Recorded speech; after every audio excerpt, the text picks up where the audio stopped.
আলহামদুলিল্লাহ আলহামদুলিল্লাহ কাফা ওয়া সালামুন আলা ইবাদিহিল্লাযীনা ইসতাফা আম্মা বাদ আউযু বিল্লাহি মিনাশ শাইতানির রাজীম বিসমিল্লাহির রহমানির রহিম আল্লাযী খালাকাল মাউতা ওয়াল হায়াতা লিয়াবলুয়াকুম আইয়ুকুম আহসানু আমালা সাদাকাল্লাহুল আযীম।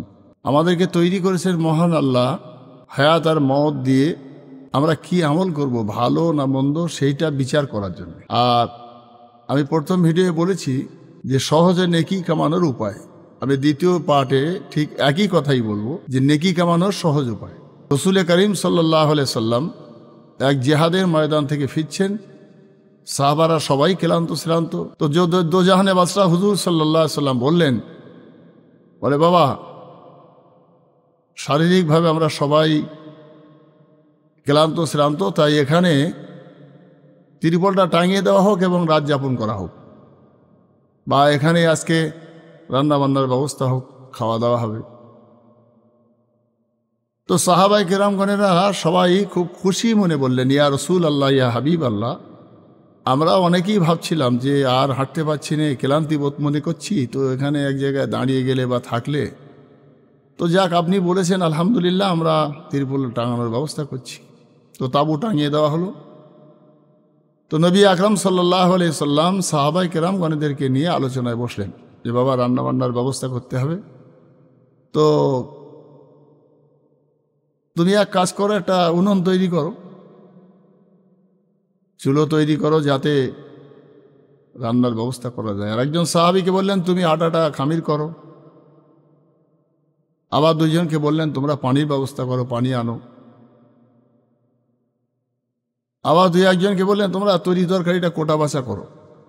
হুজুর নিজে বললেন, আমি দুটো কাঠকুড়ি আনছি। তো যখন হুজুর যাবেন, সাহাবাই কেরামগণেরা একেবারে হতভম্ব হয়ে গেলেন। ইয়া রাসূল আল্লাহ, ইয়া হাবিব আল্লাহ, আপনি যাবেন কাঠকুড়োতে, কাঠ আনতে? তো বলছি, হ্যাঁ, কেন, অসুবিধে কি?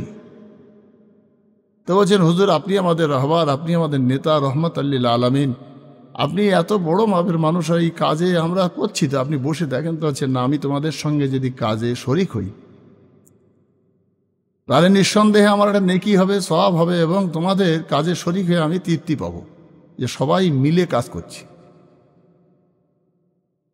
রসুল আকরাম সাল্লাল্লাহু আলাইহি সাল্লামের এই কথা শুনে সাহাবীরা মুগ্ধ হয়ে গেলেন। রহমত লিল আলামিন, দুজাহানের বাদশাহ, সৈয়দুল মুরসালিন, প্রিয় নবী হযরত মুহাম্মদ সাল্লাল্লাহু আলাইহি সাল্লামের মতন একজন মহামানব, তিনি যদি সাহাবীদের সঙ্গে কাজে শরিক হয়ে কাঠ কুড়িয়ে এনে নেকি কামাবার জন্য, যে নবীর নেকির প্রয়োজন আছে, মনে হয়, বিশ্বাস হয়, সারা পৃথিবীর কোনো ইমানদার জানে যে নবী নিষ্পাপ, এটা তো জানতে কারো অসুবিধে নেই। যে নবী নিষ্কলঙ্ক নবী, সেই নবীও নেকির আশায় দুটো কাজ করছেন সাহাবীদের সঙ্গে হাত মিলিয়ে। বোঝা গেল এটা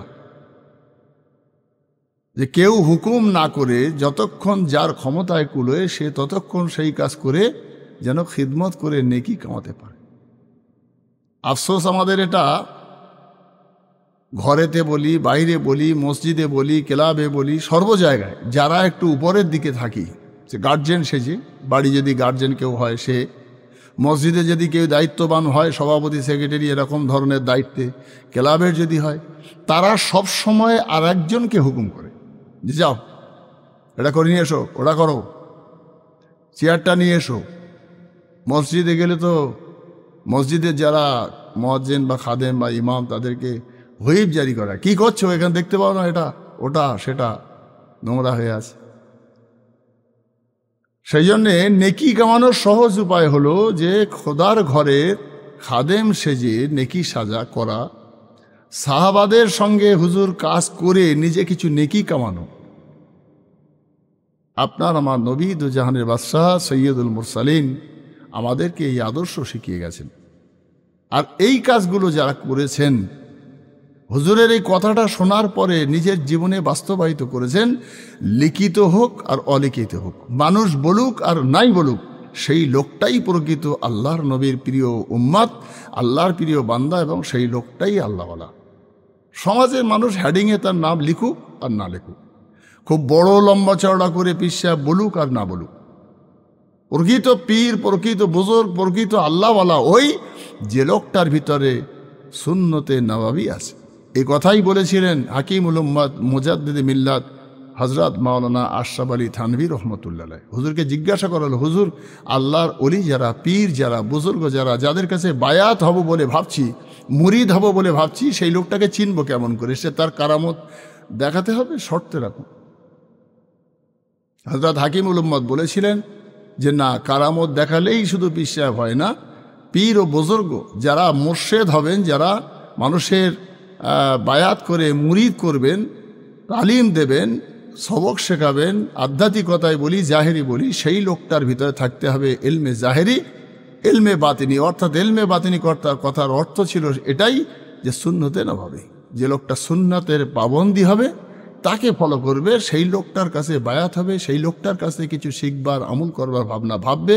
সেই লোকটাকে সমাজের মানুষ পীর সাহেব বলুক আর নাই বলুক, মানুষের বলায় আল্লাহওয়ালা হয় না। আল্লাহওয়ালা হওয়ার জন্যে আল্লাহ এবং আল্লাহর নবীর ইতাআত তার ভিতরে থাকবে, তার অনুসরণ অনুকরণ থাকবে, তার কার্যকলাপ থাকবে। দেখতে হবে সেই লোকটা কতটা ধৈর্যশীল, সে লোকটা কতটা সুন্নতের পাবন্দি, সে লোকটা কতটা আল্লাহর হুকুম মোতাবিক চলে, না সমাজে গা ভাসিয়ে চলে।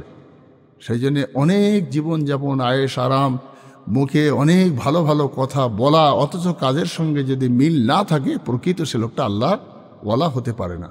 তাই নবী করিম সাল্লাল্লাহু আলাইহি সাল্লাম যখন সাহাবীদের সঙ্গে কাজের হাত মিলিয়ে কাঠ কুড়িয়ে আনছেন, তাহলে একজন আল্লাহওয়ালা লোক হলে তারও এই আখলাক হবে, এটাই আমাদের বিশ্বাস।